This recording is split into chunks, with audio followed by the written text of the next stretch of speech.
आता दुय्यम स्थानात सुद्धा भरपूर पैसे मिळतात, आपण खुश असतो, पॅकेज मिळालं म्हणतो. नाही चालणार आहे. बरं, मूलभूत संशोधन ज्याला अगदी म्हणतात. नुसतं सीईओ होऊन सुद्धा चालणार नाही दुसऱ्याच्या कंपनीत. बरं. तुमची पाहिजे स्वतःची. बरं. आणि ती असताना त्याच्यामध्ये तुम्हाला तुमच्या R&D मध्ये इन्व्हेस्ट करायला पाहिजे, हे महाराष्ट्र आणि मराठी माणसांनी करायला पाहिजे. बुद्धिमत्ता आपल्याकडे आहे.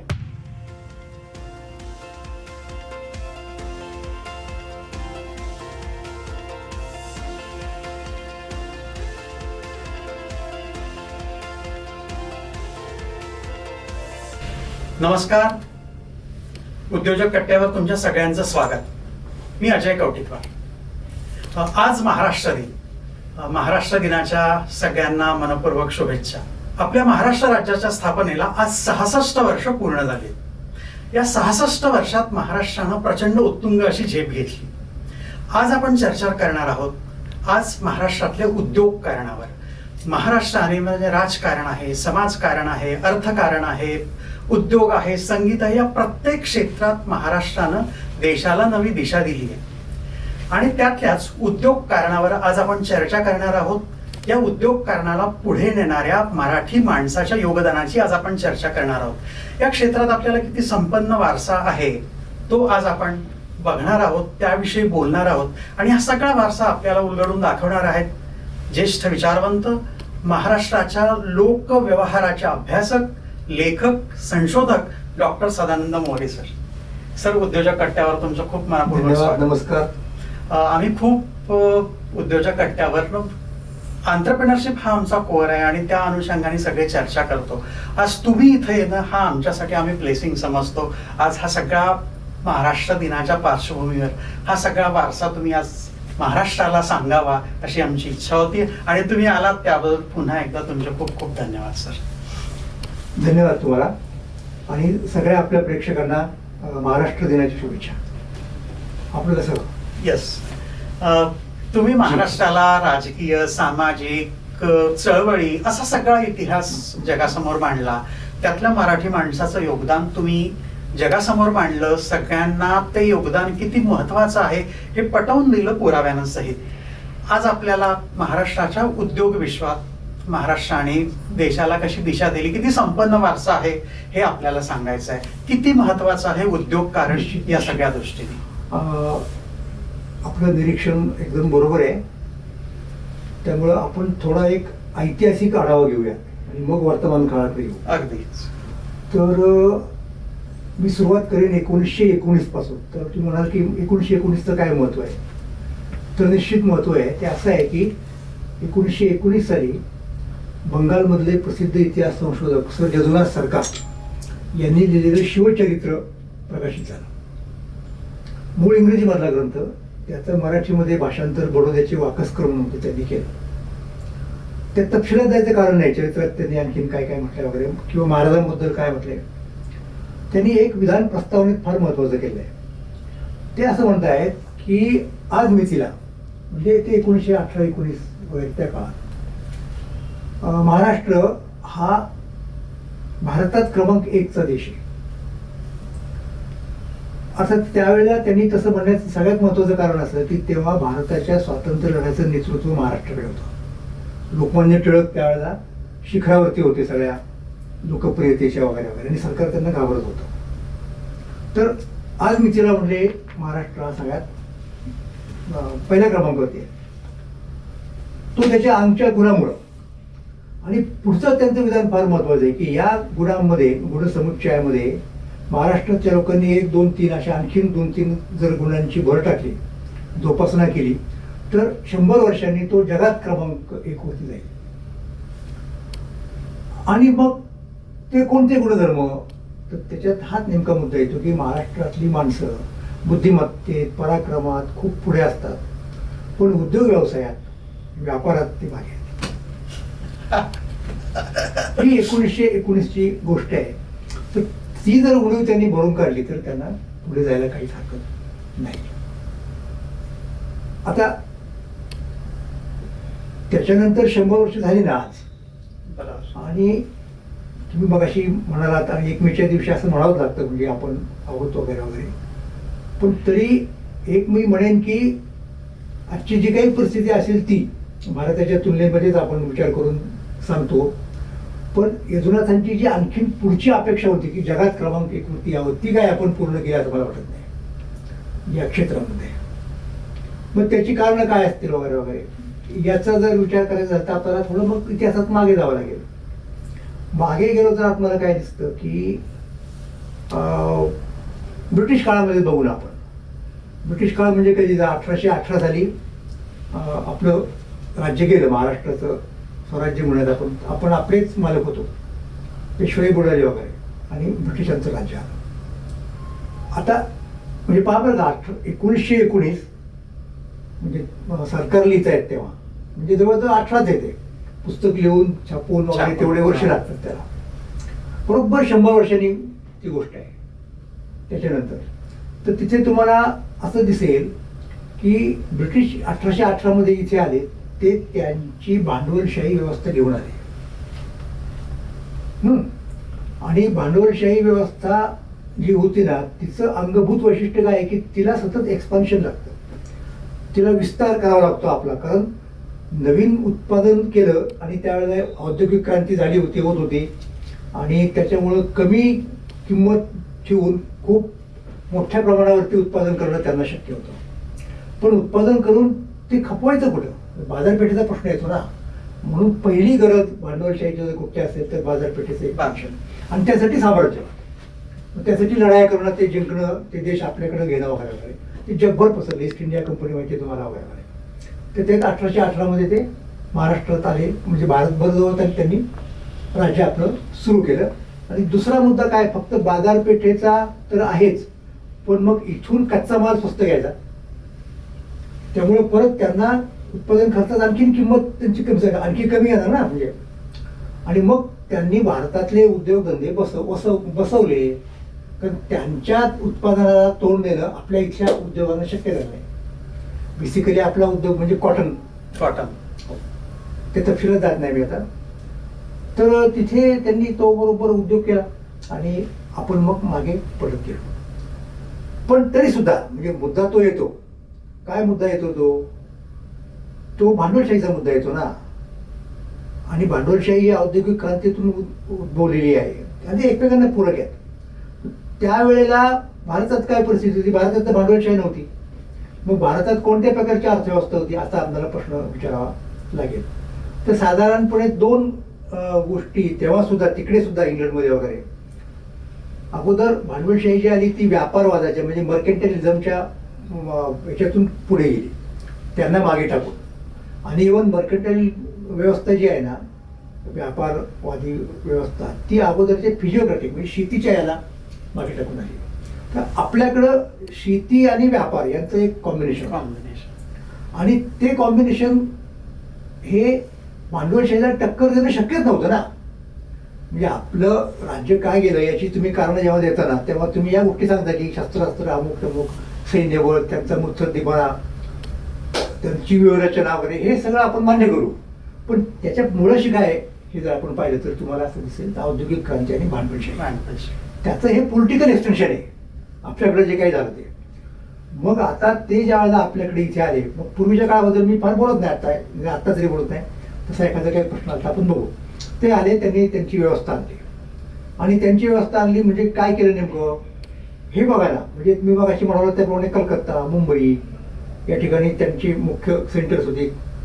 आणि त्यांनी मग आपल्याकडचा कच्चा माल घ्यायचा, तो तिकडे पाठवायचा, तिकडे प्रोसेसिंग करून, उत्पादन करून ते परत त्याचं फायनल प्रॉडक्ट आपल्याकडे पाठवायचं. आणि तरी ते आपल्याकडच्या ग्राहकांना स्वस्त पडायचं, कारण तोच तर मुद्दा ना की एखादी वस्तू निर्माण करण्यासाठी जर तुमच्याकडं 100 लोक लागत असतील तर त्यांचं तिथे काम 10 लोकांच्या मध्ये व्हायचं यंत्रांच्यामुळं.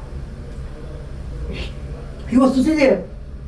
मग आता इथे त्यांनी काय केलं, मग त्यांनी आपल्या व्यापाराची वाढ व्हावी म्हणून, म्हणजे उत्पादन करायचं ते केलं. मुंबईला कॉटन इंडस्ट्री आली होता, आणखी पुढे काय काय असेल. त्यांनी अशी एक गोष्ट केली की जी अत्यंत महत्त्वाची आहे, की रेल्वे लाईन त्याकडे सुरुवात केली. का, आपल्यावरती उपकार करण्यासाठी नव्हे, भारतातल्या लोकांना सुखाने प्रवास करता येणार नाही, तर त्यांना वाहतूक, कच्चा माल घ्यायचा, सोपं जातं, तिकडे बंदरात न्यायचा, म्हणून ही बंदरं जोडणारी त्यांची व्यवस्था आहे, रेल्वेची व्यवस्था आहे. तारा यंत्र आणले, तिथेही परत तो मुद्दा येतो ना सगळा. अगदीच. तर त्याच्यामुळं ते आपल्याकडं त्यांचं उत्पादन वाढवत राहिले आणि आपलं उत्पादन, आपली बाजारपेठ भारतीय लोकांची ती तिचं खच्चीकरण झालं. आपली संपूर्ण कॉटन इंडस्ट्री गेली त्या याच्यामध्ये, दुष्काळ पडायला लागले, ते बरेचसे कृत्रिम असायचे. तर हा पहिला मुद्दा आहे. मग आता पुढचा मुद्दा कसा आला की याच्यातनं कसं सावरायचं आपण, याच्याबद्दल लोकांची चर्चा सुरू झाली. आणि ती चर्चा म्हणजे त्याच्या लक्षात आलं ना, ही चर्चा पहिल्यांदा लोकहितवादी गोपाळ हरी देशमुख यांनी सुरू केली. आणि ती त्यांना का सुरू करता आली, ते त्यांचं इकॉनॉमिक्स शिकले नवीन शास्त्रज्ञ, ॲडम स्मिथ काय म्हणतोय, आणखी ते कोण त्यांचे जे बाकीचे लोक असतील, त्या पुस्तकांचं यांनी मराठीत भाषांतर केलं. स्वतः लोकहितवादींनी केलं. लक्ष्मी ज्ञान उदाहरणार्थ पुस्तकाचं ज्ञान, आणि बाकीच्यांनी पण केलं ना. अशा हे बरेच लोक होते. छत्री नावाचे एक सद्ग्रस्त होते, वगैरे वगैरे वगैरे, तपशिलात जात नाही मी. दादोबा पांडुरंगांचे भाऊ होते भास्कर तळखरकर म्हणून, आणि त्यांनी दाखवून दिलं की आपलं शोषण होतंय, पण इलाज काय. राज्य तर त्यांचंच आहे ना. तर तो इलाज असाच होऊ शकतो की आपण काय करू शकतो त्यांच्या याला शेव द्यायला. मग त्याच्यातनं एक पर्याय पुढे आला. म्हणजे तुम्हाला सांगतो, दादाभाई नौरोजींनी तो अभ्यास केला. त्यांनी इंग्लंडच्या पार्लमेंटमध्ये भारताच्या शोषणाबद्दलची मांडणी केली. हे सगळं त्या काळात होत होतं बरं का. आणि मग त्याच्यातनं एक हे निघाला की स्वदेशी हा एक उपाय आहे, की परकीय माल आपण वापरायचाच नाही, इथंच निर्माण केलेल्या वस्तू आपण घालायच्या वगैरे. हा एक मार्ग झाला. पण स्वदेशीने होऊन काय होईल जास्तीत जास्त, की आपण ब्रिटिशांचा माल घेणार नाही इथपर्यंत ठीक आहे, म्हणजे किंवा परदेशात आणल्या. त्याच्यात एक गंमत आहे, घ्यावाच जर लागला तर त्यावेळेचे लोक असे सांगायचे बरं का. आपल्याकडे इथे एक गणेश वास्तुदेव जोशी होते, त्यांना आद्य स्वदेशीचे वगैरे म्हणण्यात येते, प्रवर्तक किंवा काय ते. तर ते म्हणले गरजच पडली, फार नाईलाज झाला तर इंग्लंड सोडून इतर राष्ट्रांचं घ्या तुम्ही, जर्मनीचं घ्या, नाही घ्या, पण इंग्लंडचं नाही घ्यायचं. बेसिक मुद्दा आणखीन वेगळा आहे. हे आपल्या पुढचं झालं.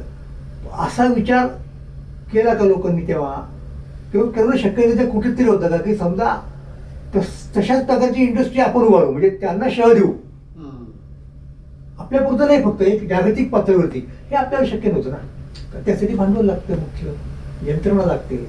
त्यामुळे आपल्याला तसं करणं शक्य नाही. परंतु आपल्या सगळ्या उत्पादनाचं अंतिम ध्येय ते असलं पाहिजे की आपल्याला जागतिक पेठेत कुठेतरी राहायचंय, म्हणून आपण हळूहळू त्यांची बरोबरी करायला पाहिजे, हे लक्षात आलं. आणि मग त्यासाठी काय काय आत्मसात केलं पाहिजे आपण, त्यासाठी आपल्याला इंजिनिअरिंग कळलं पाहिजे. लोकमान्य टिळकांनी एक आपला जावई त्याला जर्मनीत पाठवला इंजिनियर व्हायला. हे नुसतं करिअरचा मुद्दा नाही, हा त्याच्या पाठीमागे ती दूरदृष्टी आहे की मग इथे हे लोक आपल्याकडे असले पाहिजेत ना. मग आपण इंडस्ट्री उभारायची, आपल्याकडे भांडवल कुठे आहे. तर एक अंताजी काळे म्हणून सद्ग्रस्त पुढे आले. त्यांनी एक योजना मांडली, म्हणले एक आपला देश गरीब आहे, आपल्याकडे एवढं भांडवल नाही. ते टाटा वगैरे लोक होते तेव्हा, जमशेदजी असतील, आणखी बरेचसे लोक त्यावेळेला पारशी वगैरे होते, गुजराती होते, आणि मारवाडी होते काही प्रमाणात. महाराष्ट्रात कुठे ते लोक, ही महाराष्ट्राची त्याच्याही पूर्वीपासूनची हे आहे बरं का. म्हणजे आपण लढवई लोक होतो, आपलं ध्येय राज्य करायचं होतं, या गोष्टी आपण किरकोळ समजायचो ना. हे सगळे आपल्या हाताखाली वागणारे लोक आहेत, पण लागतात ते आपल्याकडे तर नाहीत.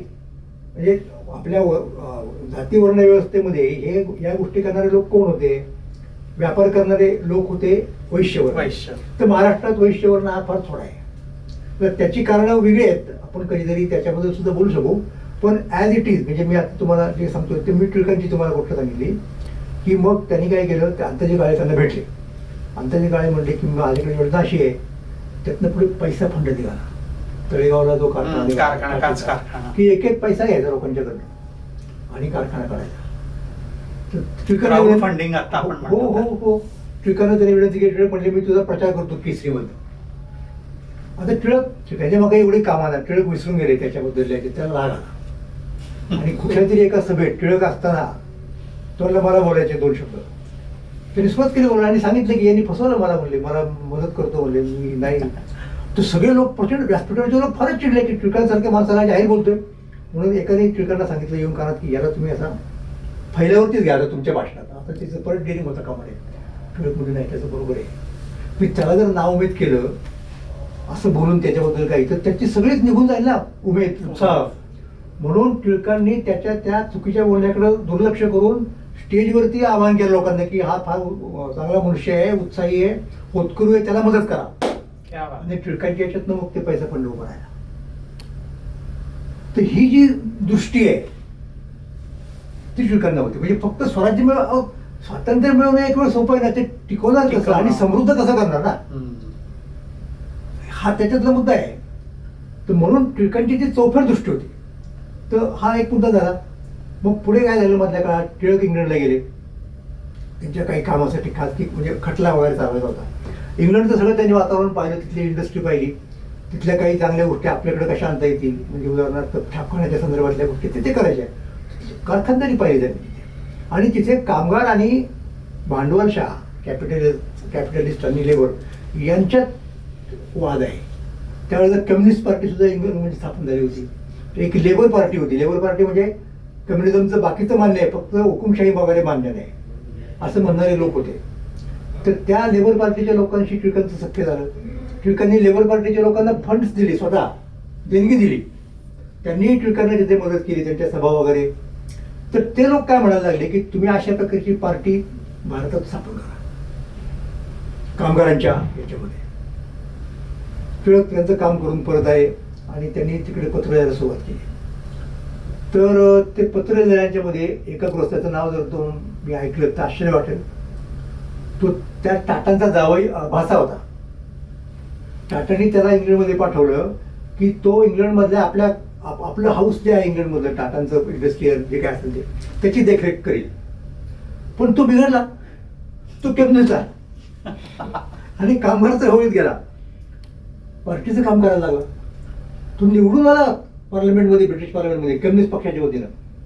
त्याचं नाव सकलातवाला, शहापूरजी सकलातवाला.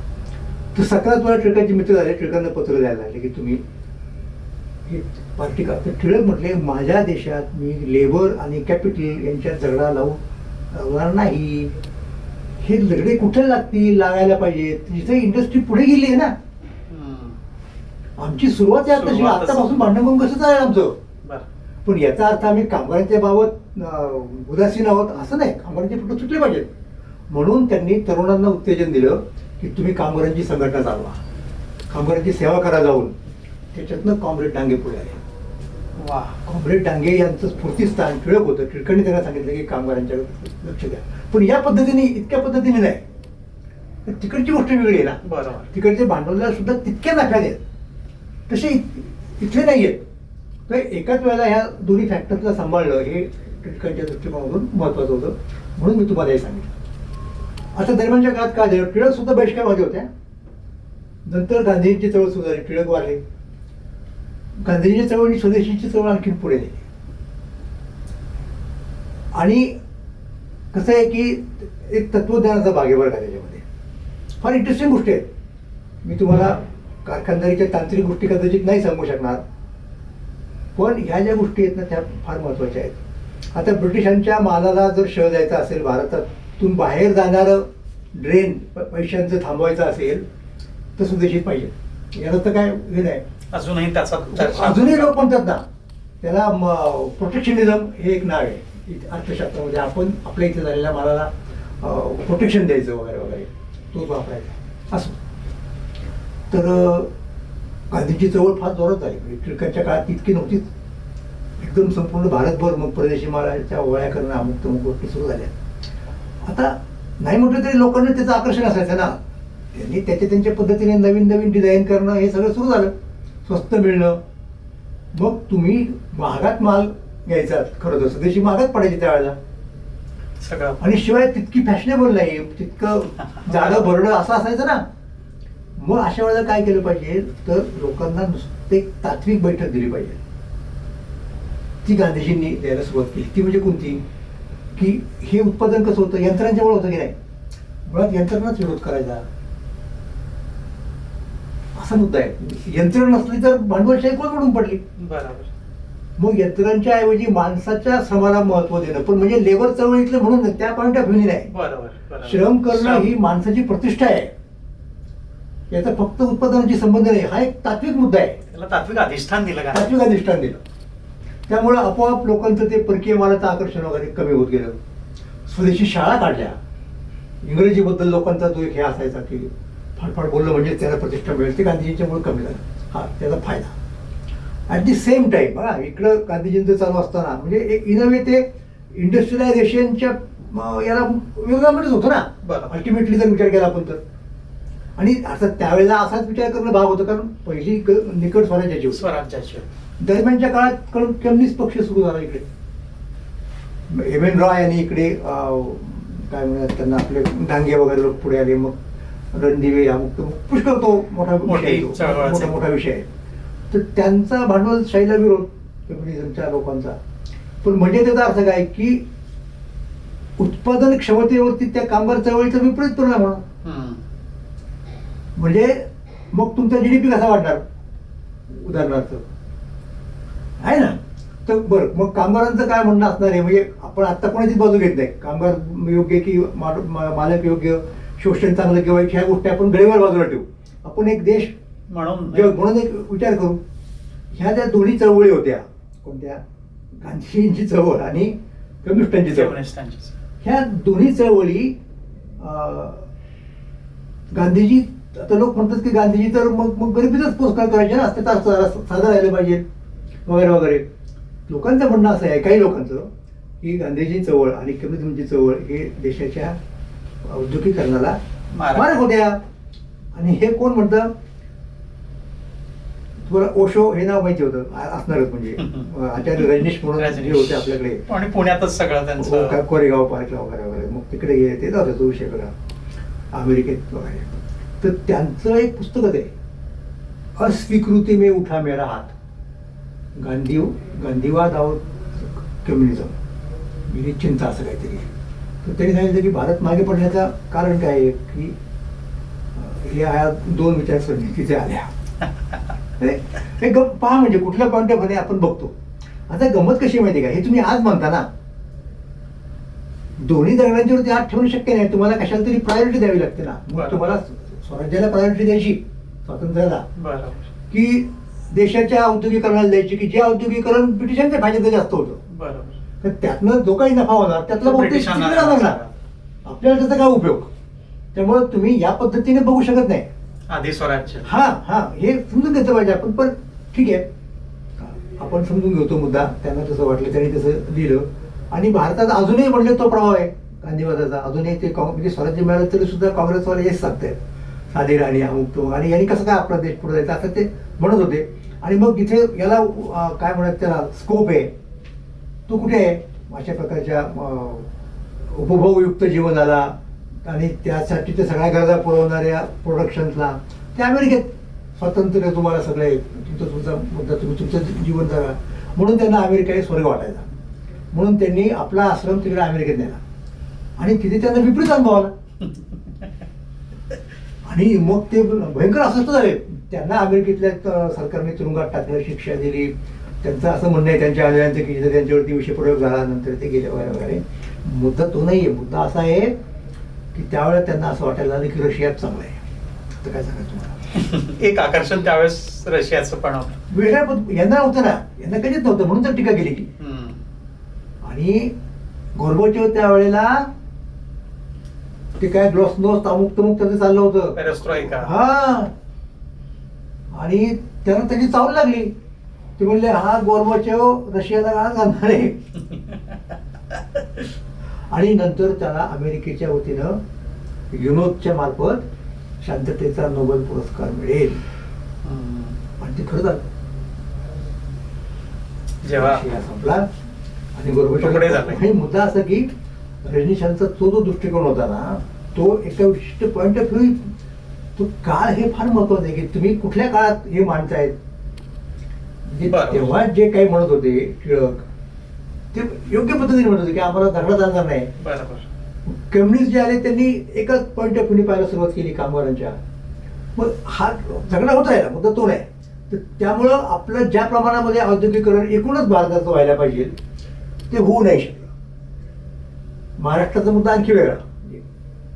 पण तरी सुद्धा देशाची आर्थिक राजधानी कोणती, तर मुंबई. कारण इंडस्ट्री जास्त कुठे, मुंबईमध्ये. मुंबई. त्यामुळे हे सगळं पुढे ओघांनी देत राहिलं. मुंबई सेंट्रलवरला मुंबईत चळवळी झाल्या वगैरे वगैरे सगळ्या गोष्टी झाल्या आणि मग लोकांचं लक्ष या प्रश्नांच्याकडून उडलं. म्हणजे कशा पद्धतीने आपलं समृद्ध होणं वगैरे वगैरे, विशेषतः गांधी युगामध्ये. आणि शेवटी आपल्याला 47 साली स्वातंत्र्य मिळालं. हा साधारणपणे आपल्याला त्याचा इतिहास सांगता येईल.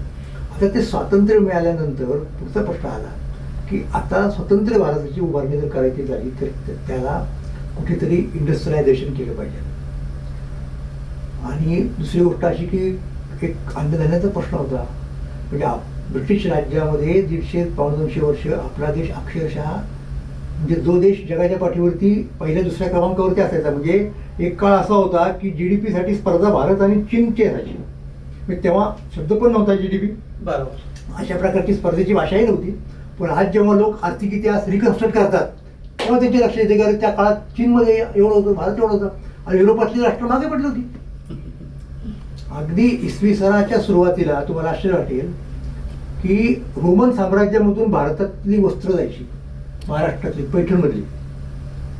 आणि रोमन सिनेटमध्ये चर्चा झाली की आपल्याकडच्या स्त्रिया जास्त फॅशनेबल आहेत, त्यांची मागणी येते, ती आपल्याला पुरवावी लागते, तिकडनं वस्त्र आणायला लागतात आणि आपला ड्रेन होतो सगळ्या संपत्तीचा. म्हणून त्यांना समजून सांगा की एवढं फॅशनेबल राहणं योग्य नाही. ही चर्चा रोमन पार्लमेंटमध्ये झाली, सिनेटमध्ये. एकूण सगळ्या जागतिक याचा परिणाम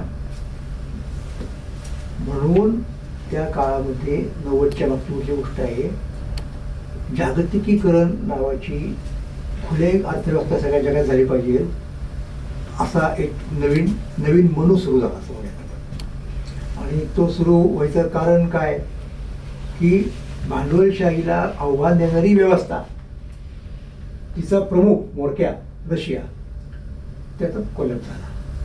आणि मग नॅचरली त्याच्या बरोबर त्याच्या छावणीमध्ये जी असलेली राष्ट्र होती ती पण कोलमडली. त्यांनीही कम्युनिझमचा त्याग केला. आणि मग जणू काही सगळ्या जगावरती भांडवलशाही, नव भांडवलशाही म्हणा फार त्याला येणार आहे असं चित्र उमटलं. सगळीकडं खुलं वातावरण झालं.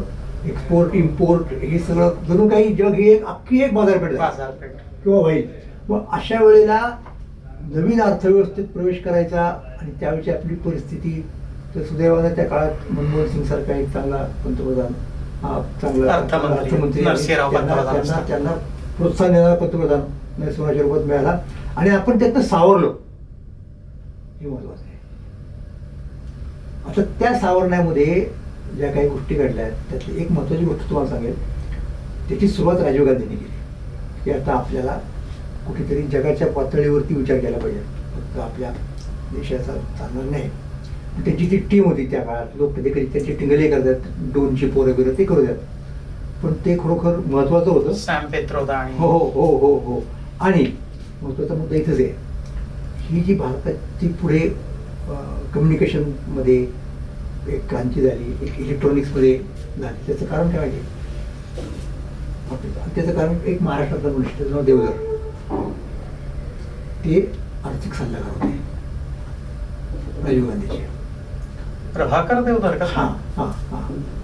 आणि दुसरं नाव लोकांना माहिती नसतं फारसं, की जे भारतातले इलेक्ट्रॉनिक इंडस्ट्रीचे खरे जनक आहेत, पण तो माणूस प्रसिद्धीपासून फार लांब असायचा. कुठेही आपल्या क्लबमध्ये जायचे नाही, काय नाही. उरलेल्या वेळात ते फक्त वाचन करायचे. त्यांचं नाव मधुकर गोविंद भट. हो, पुण्यातले. इंडस्ट्री त्यांनी टाकली मुंबईला. त्यांचं वरळ्याच्या तिथे ऑटोमॅटिक इलेक्ट्रॉनिक हाऊस म्हणून हे एक फर्म आहे. त्यांचं त्याच्यात वाटा आहे. मग बाकीचे लोक पुढे त्याच्यामध्ये येत गेले वगैरे वगैरे वगैरे. तर हे आपण विसरता कामा नये. तर धोरणात्मक गोष्टी ठरवण्यामध्ये महाराष्ट्राचा एक वाटा आहे. आणि तो आजचा नाही आहे. तुम्हाला आश्चर्य वाटेल, बऱ्याच लोकांना या गोष्टी माहीत नाहीत. आता उदाहरणार्थ आपल्याला चिंतामणराव देशमुख माहिती आहेत. त्यांचं कौतुक आपल्याला कशासाठी आहे की अरे ते महाराष्ट्र होत नाही म्हणून त्यांनी राजीनामा फेकून दिला नेहरूंच्या तोंडावरती, असं आपण म्हणतो. आपल्याला मजा वाटते, म्हणजे अभिमान वाटतो. आणि फाईन, म्हणजे प्रश्नच नाही. त्यांची महाराष्ट्र निष्ठा, त्यांचा बाणा महाराष्ट्राच्या परंपरेला धरूनच आहे. पण मी मला एक गोष्ट सांगतो की भारत स्वतंत्र होण्याच्या काळामध्ये ते रिझर्व्ह बँकेमध्ये होते. आणि त्यावेळेला पारतंत्र्यात भारत असल्यामुळं तो मंत्री काय त्याला आता अर्थमंत्री म्हणा किंवा काय म्हणा तो ब्रिटिश असणार. आणि त्यावेळेला दुसरं महायुद्ध संपलं आणि ही फार महत्त्वाची गोष्ट आहे बरं का. आणि दुसरं महायुद्ध संपल्यानंतर युरोपातले सगळे देश आर्थिक दृष्टिकोनातून कोलॅप्स झाले. तर त्या सगळ्या देशांची परत एकदा घडी बसवायची, आर्थिक पुनर्रचना करायची त्या व्यवस्थेची, हे सामर्थ्य त्यांच्याकडे राहिलंच नाही ना. ते फक्त अमेरिकेकडे होतं. म्हणून अमेरिकेने पुढाकार घेतला आणि अमेरिकेने ब्रेटन वुड्स नावाच्या एका ठिकाणी एक परिषद भरवली सगळ्या दोस्त राष्ट्रांच्या, काय म्हणत त्याला मंत्री म्हणा, आणखी तिथले अर्थशास्त्रज्ञ जागतिक पातळीवरचे. आणि त्याच्यात लीड करण्याचं काम जॉन मायनर केन्स नावाच्या अर्थशास्त्रज्ञांनी केलं. आणि भारतातनं पण लोक गेले त्याच्यात सामील व्हायला, इंग्लंडचं तर असणारच. आणि लेट मी टेल यू त्याच्यामध्ये होती सी डी देशमुख, चिंतामणराव देशमुख. आणि चिंतामणराव देशमुखांनी जिथे भारताची बाजू एवढी मांडली, एका क्षणी ते म्हणले की हे आपल्याला परवडणार नाही, आपल्याला मागण्या हे लोक मान्य करत नाहीत, आता आपण पारतंत्र्यात आहोत असं बघून आला बहिष्कार, आपण निघून जाऊ. तर त्यांचा जो बॉस होता ब्रिटिश, तो वैतागला, असं काय करता म्हणले, तुमच्या लोकांना ते शिल्लक काय अजून गांधीजी वगैरे लोकांचं. ते म्हणले माझं बरोबर आहे. आणि खरोखर त्या लोकांना भारताच्या काही मागण्या मान्य कराव्या लागल्या त्या आर्थिक पुनर्रचनेमध्ये. ते केन्सच्या विरोधामध्ये होत्या त्याच्या काही गोष्टी, तरीही केन्सनी मान्य केलं त्यांचं महत्त्व. आणि त्यांनी सांगितले की आंतरराष्ट्रीय नाणेनिधी जी संस्था त्या परिषदेमुळे स्थापन झाली ब्रेटन वुड्सच्या, त्याचा यांना प्रमुख करा. हे कोण म्हटलं? केन्स म्हणले. येस. मग चिंतामणराव इकडे आले आणि मग त्यांनी त्याला काय म्हणता येईल, रिझर्व्ह बँकेचे ते काय गव्हर्नर झाले, त्याच्यानंतर हो अर्थ मंत्री झाले वगैरे, आणि त्याचा त्यांनी राजीनामा दिला. आता आपल्याला नक्की अभिमान वाटतो, काय म्हणतात त्याला, त्यांचा वगैरे. प्रॅक्टिकली सांगू का तुम्हाला, आता असं ठरलं होतं की सगळ्यांनी राजीनामा द्यायचा. यांना बिचारांना राजकारण माहित नाही हो, त्यांनी खरंच देऊन टाकला. बाकीच्याने कुठे दिला, तोंड कशी पडले एका अर्थानं. त्यांना दुःख नव्हतं दॅट पार्ट. आणि त्या राजीनाम्यामुळे महाराष्ट्र मिळाला अशातला भाग नाही, संयुक्त महाराष्ट्र मिळाला. त्यांनी जर राजीनामा दिला नसता आणि ते जर तसेच राहिले असते तर आपल्याला एक महाराष्ट्राची अस्मिता म्हणून खून मिळाली, ती कदाचित मिळाली नसती, पण भारताची आर्थिक प्रगती अधिक चांगली झाली असते, हे नक्की म्हणेन तुम्हाला. म्हणजे धोरणात्मक मुद्दा आहे. म्हणजे आपल्याला कदाचित व्यक्तिगत पातळीवरती एखादी इंडस्ट्री उभारणं नसेल जमत, कदाचित व्यापारी फर्म चालवणं नसेल जमत, पण जेव्हा धोरणात्मक विचार येतो, जिथे कुठेतरी बुद्धीचा कस लागतो, तिथे नक्कीच आपला वाटा आहे. आता पुढचा मुद्दा सांगतो. ते पंचवार्षिक योजनेमध्ये सुरुवातीला होते, मग राजीनामा दिल्यानंतर मग धनंजयराव गाडगीळ तिथं प्रविष्ट झाले हळूहळू. धनंजयरावांच्या लक्षात गोष्ट अशी आली की भारताला आपण नुसतं म्हणतो की आम्ही मिश्र अर्थव्यवस्था वगैरे मानतो वगैरे वगैरे, पण नेमकं कॉन्क्रीट काय करायचं. तर त्यांना असं वाटलं, आणि तो महत्त्वाचा मुद्दा होता की आपल्या अर्थव्यवस्थेमध्ये सहकाराला एक महत्त्वाचं स्थान असलं पाहिजे. म्हणून त्यांनी महाराष्ट्रातली सहकारी चळवळ उभारली. त्याचे सगळे गॉडफादर ज्याला म्हणतो ना आपण, ते धनंजय अगदी. आणि मग कुठे कुठे, आणि मग ते फक्त इंडस्ट्री पुरतं राहत नाही, ग्रामीण भागात गेलं पाहिजे. म्हणून महाराष्ट्राची सहकारी चळवळ साखर कारखान्याची पहिल्यांदा आली, आणि मग त्याच्या अनुषंगाने इतरत्र ग्रामीण भागापर्यंत गेली. हे भारतामध्ये नंबर 1चं राज्य म्हणजे महाराष्ट्र आहे. हे आपल्याला आर्थिक व्यवस्थेच घातलं पाहिजे ना. म्हणजे ही एक प्रकारची एंटरप्रेनरशिप आहे. अगदीच. एंटरप्रेनरची आता काय झालंय, आपल्या लोकांना एंटरप्रेनर म्हणजे खरंच कळत नाही. तुम्हाला खरं सांगतो, पारंपरिक कॅपिटलिस्ट आणि एंटरप्रेनर याच्यात फरक आहे. मी तुम्हाला बेसिक फरक सांगतो ना. एंटरप्रेनर म्हणजे कॅपिटलिस्ट नव्हे, उलट अगोदरची जी व्यवस्था होती ना, ज्याच्याविरुद्ध रशियाची चळवळ होती म्हणजे कम्युनिस्टांची, ती भांडवलशाही होती. एंटरप्रेनर असणं ही भांडवलशाहीची पुढची अवस्था आहे. अशी अत्यंत गंभीरपणे मांडणी नंतरच्या काळातल्या शुपिटर, आणखीन कोणी जर्मनमधल्या काही लोकांनी, मला वाटतं आणखीन युरोपातल्या, पूर्व युरोपातल्या लोकांनी ही केलेली आहे. तर तिथे तो मधला केंद्रबिंदू आहे एंटरप्रेनरचं वैशिष्ट्य काय आहे, भांडवलशाह जो असतो ना तो त्याची एक परंपरा झालेली असते आणि तो ती परंपरा पुढे नेतो. एंटरप्रेन्योर हा तसा वेगळा आहे. एंटरप्रेन्योर जुनी व्यवस्था मोडतो आणि नवीन बांधतो. तो एक प्रतिभावंत आहे, इनोव्हेटर आहे. यस, आद्य भांडवलदार एंटरप्रेन्योर होते, इनोव्हेटर होते, पण नंतर तो एक पॅटर्न सेट झाला. कसं वागायचं तर असं वागायचं, म्हणजे ठरलून गेलं. 1, 2, 3, 4 सूत्रे आहेत त्यांच्या त्याला आपण काय नाव सत्य स्टोऱ्या वाचतो वाचतो. तसं एंटरप्रेन्योरचं नाही आहे, त्यांनी वेगळीच कन्सेप्ट मांडलेली आहे. तर धनंजयराव विखे पाटील, नंतर आणखीन आमचे काय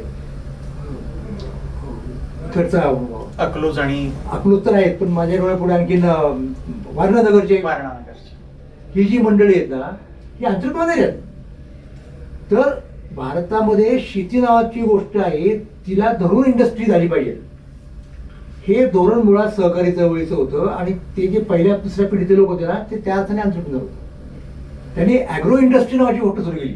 आता पुढे काय झालं, अनफॉर्च्युनेटली पुढे त्याच्यामध्ये राजकारण शिरलं, राजकीय लोक त्याचा वापर करायला लागले आपल्या याच्यासाठी वगैरे वगैरे, आणि त्यात ती चळवळ घसरली अनफॉर्च्युनेटली. हा वेगळा मुद्दा आहे. पण ती एक फार मोठी शक्यता भारतात निर्माण झाली होती खरोखर. म्हणजे मिश्र अर्थव्यवस्था हा एक वेगळा पर्याय आहे आणि ही वेगळी आहे. मिश्र अर्थव्यवस्था म्हणजे याचं आणि त्याचं एकत्रीकरण करायचं, तसं हे सहकार नाहीये. सहकारी मिश्र अर्थव्यवस्था नाहीये, सहकारी वेगळी व्यवस्था आहे.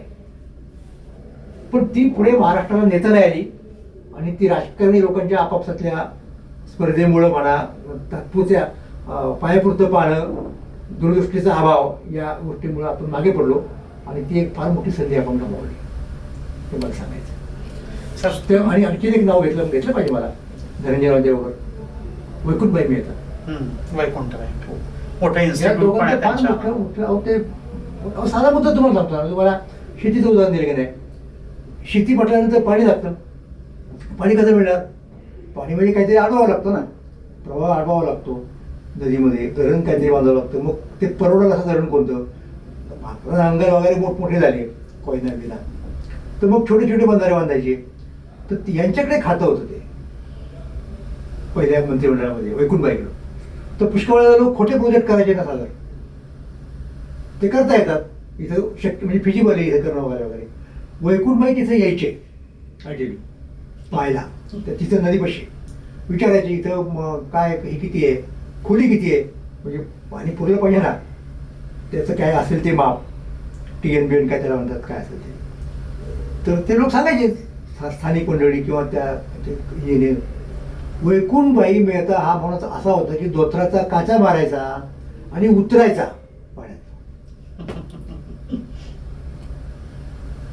आणि मग तो प्रोजेक्ट मान्य व्हायचा. तर ही अशी आपली एक महत्वाची परंपरा आहे असं मला वाटतं. म्हणून त्याचा आपण लाभ घ्यायला पाहिजे. त्याच्यासाठी हा इतिहास आपण जे इतिहास सांगितला म्हणजे गरज होती. म्हणजे ही आपली नेमकी काय परंपरा आहे, आपण कुठे नेमकं मागे पडलो, यजुना सरकारने व्यक्त केलेली अपेक्षा आपण काय नाही पूर्ण करू शकलो, ती पूर्ण करण्याची शक्यता कुठे कुठे होत्या, ही मी तुम्हाला सांगितली. म्हणजे उदाहरणार्थ जसं आता सहकाराचं सांगितलं, ज्याचा आपण नाश केला बऱ्यापैकी, तर या गोष्टी आहेत. सर तुम्ही यदुनाथ सरकार ते वैकुंठबाई मेहता हा सगळा महाराष्ट्राचा आणि आपल्या देशाचाच इतिहास तुम्ही उलगडून दाखवला. गांधींची चळवळ, टिळक आणि ही सगळी मंडळी. नाही, आणखी सांगितलं तुम्हाला मी, म्हणजे त्याचं एक काही लोकांची मला नावं घेतलीच पाहिजेत की ज्यांना काही पूर्वपरंपरा नसताना ज्यांनी हिमतीवरती, म्हणजे त्याची एंटरप्रेन्योरशिप, म्हणजे आपल्याकडे पारशी लोकांच्यात ती परंपरा होती. त्यामुळे धनजीशाह कुपर यांनी मुंबईची जी इंडस्ट्री फक्त असायची ती तिकडे साताऱ्याला, विस्तार ज्याला म्हणतो आपण, की सेंट्रलाइज होऊ नये फक्त एकाच ठिकाणी. आणि त्यांचं पाहून असं नव्हे, पण तिथे किर्लोस्कर आले. म्हणजे तुम्ही जस्ट इमॅजिन की एकीकडे कुपर आहे आणि दुसरीकडे किर्लोस्कर आहे, आणि एकाच प्रकारचं, म्हणजे नांगर दोघंही काढतात, काय काय चालू असतं त्यांचं. इंजिन, मोटर पाणी उपसायची, दोघंही सुरू करतात. इंटरेस्टिंग आहे ना, म्हणजे त्या अर्थाने. तर मग त्याच्यातले कुपर किती पुढे जातात की कुपर राजकारणात येतात धनजीशाह, आणि मुंबई राज्याचा पहिला मुख्यमंत्री, त्याला मुख्यप्रधान म्हणायचं त्यावेळेला, हे कुपर आहेत. 37 साली ज्या वेळेला नवीन कायदा आला, 35चा कायदा, आणि प्रांतिक सरकार स्थापन करा लोकशाहीच्या पद्धतीने निवडणुका घेऊन, पहिला मंत्री हा आपला उद्योगपती आहे, धनजीशाह कुपर. याचा विचार केला पाहिजे ना आपण. अगदीच. आणि तो इतका पारंपरिक अंगात मुरलेली इंडस्ट्री, व्यापार असं म्हणत असताना किर्लोस्कर तिथे जाऊन त्याला शव देतात आणि टक्कर देतात तोडीस तोड. याचं काहीतरी आपण मानलं पाहिजे. त्याच्याच पलीकडे तुम्हाला दुसरं दिसेल, वेलणकरांची कॉटन दिसेल, धनी वेलणकर. त्यांचं आत्मचरित्र आहे, फार इंटरेस्टिंग आहे, तुम्ही जरूर वाचा. आता अनफॉर्च्युनेटली कसं होतं माहिती आहे का, काही काही गोष्टी घडतात त्याच्यामुळं आपण मागे पडतो. म्हणजे गांधी हत्येच्या वेळेला जी काही जाळपोळ झाली त्याच्यात लोकांनी त्यांची मिल जाळून टाकली. हा सगळ्यांचा चोट आहे. त्याच्यातलं बाकी काय सोडून द्या, म्हणजे राजकारण आपल्याला काही वेगळं. तिकडे तुम्हाला दुसरा इंटरेस्ट सांगतो ना, कोल्हापूरला म्हणजे मला याच्यावरच त्यांची आठवण झाली. म्हणजे वेलणकरांचं ते तिकडे भालजींचा स्टुडिओ होता आणि भारतामधले काही 4-5-6 मोजके प्रोड्युसर जर आपण घेतले त्याच्यात भालजी होते, त्यांचा स्टुडिओ होता. तर ते तसं झालं.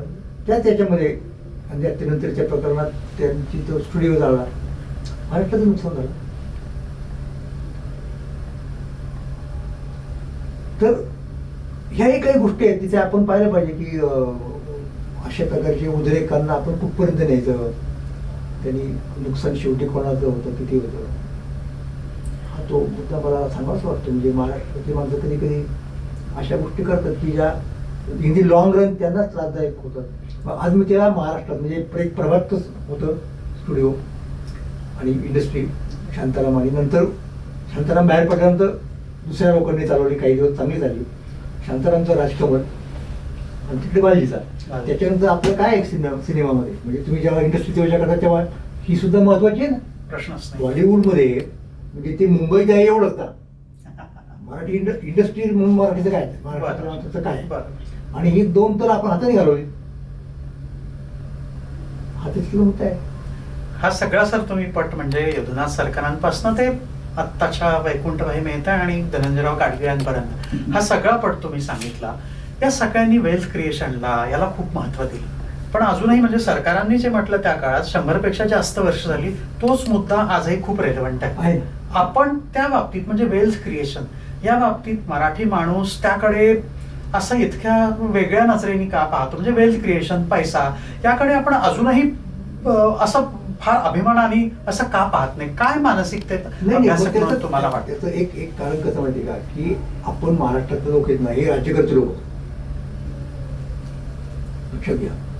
म्हणजे लोकांची फार गैरसमज आहेत किंवा इंग्रजांनी जे भारत जिंकून घेतला तो मुसलमानांच्याकडे घेतला नाही, तो मराठ्यांच्याकडे घेतला. दिल्लीचा बादशाह जो होता ना, तो नामधारी होता, तो संपूर्ण मराठ्यांच्या हातामध्ये होता. संपूर्ण भारतावरती ऑलमोस्ट निदान 2/3 भारतावरती रुलिंग हे मराठ्यांचं होतं.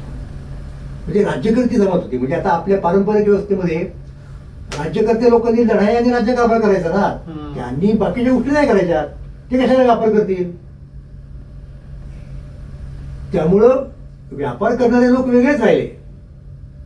त्या क्षेत्रात आपण नाही गेलो आणि याची जाणीव झाली ना आपल्याला. ही अगदी शिवाजी महाराजांच्या पासूनची जाणीव आहे. म्हणजे की आपल्याकडं व्यापारातूनच पुढे सावकारी कुठे निर्माण होते, व्यापारातून सावकारी निर्माण होते ना. सावकार व्यापारी असतो ॲट द सेम टाइम.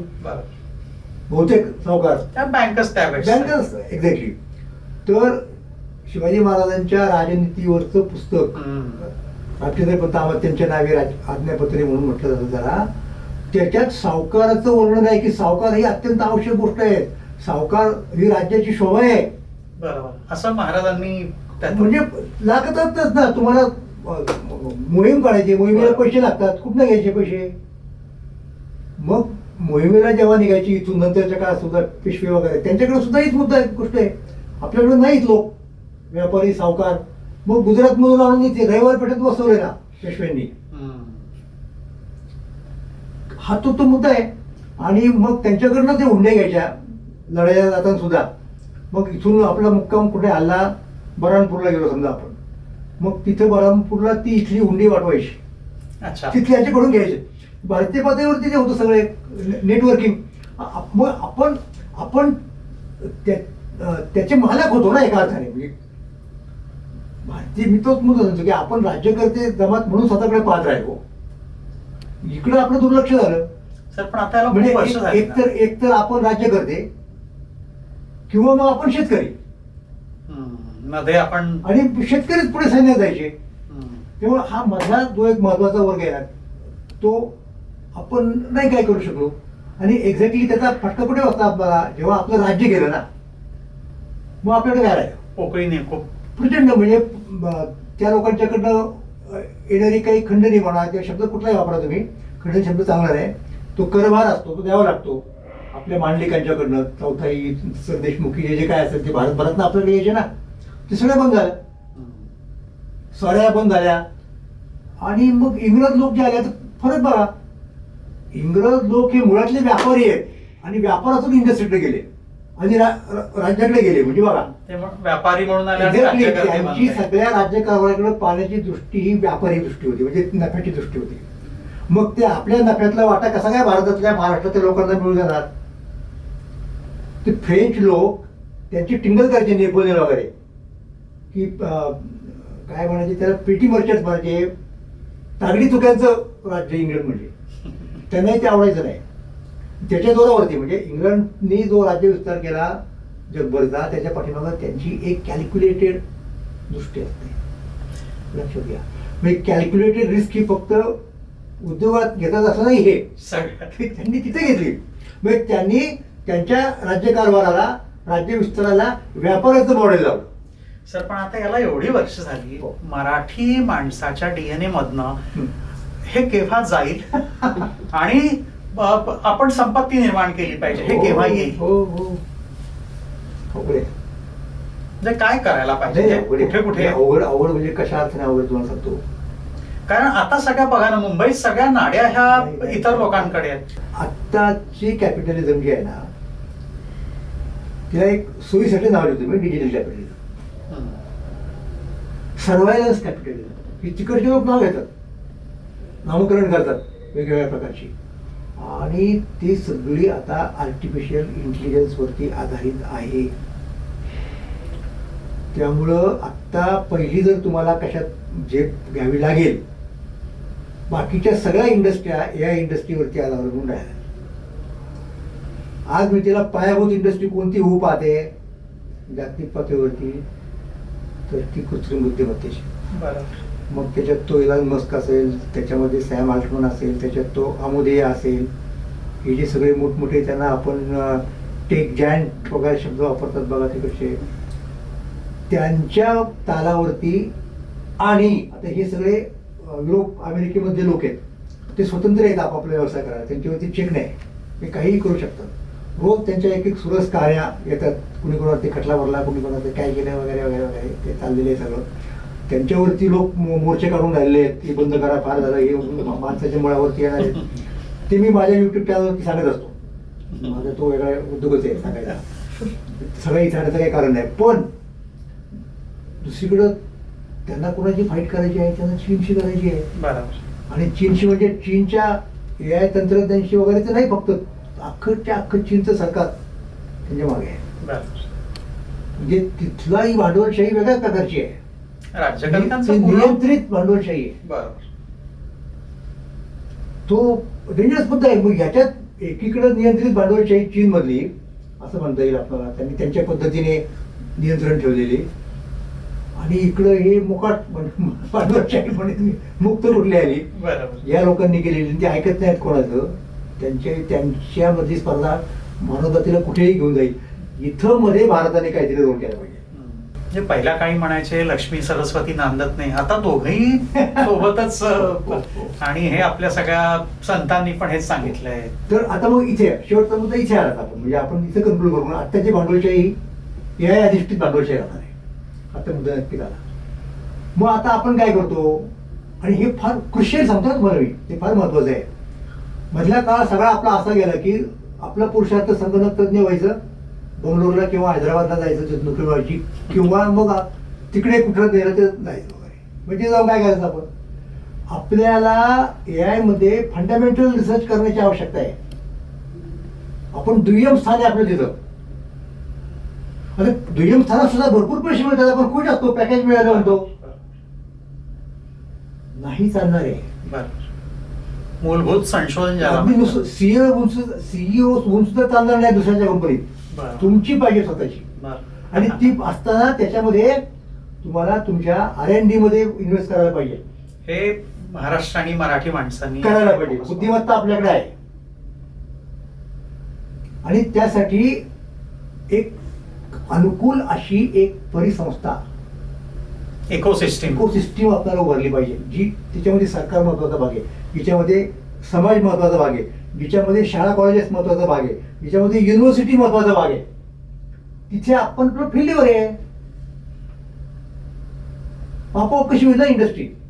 ह्या करेक्शन्स करायला पाहिजेत, आपण करायला पाहिजे.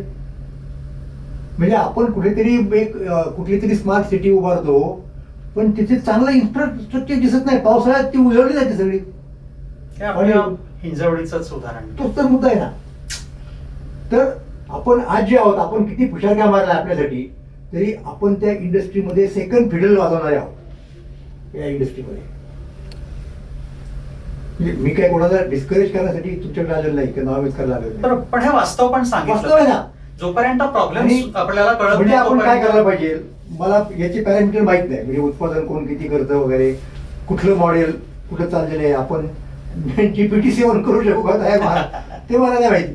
मला साधा मुद्दा आहे, आपण इंडस्ट्रीयल क्षेत्रामध्ये स्वायत्त झालो, आपल्याला एक स्थान मिळालं जागतिक पातळीवरती, असं आपण कधी म्हणू शकू. माझ्याकडे सोपा पॅरामीटर आहे आणि तो कॉमन सेन्स धरून आहे. त्याच्या पाठीमागे सदानंद मोरे अभ्यासक वगैरे नाही. तो काय माहितीये, आपण आपल्या नोकऱ्यांच्यासाठी कामासाठी जातो, सिलिकॉन व्हॅलीमध्ये जातो, म्हणजे अमेरिकेत जातो. आपली फ्लाईट कधी सुटते त्याला मुंबईवर?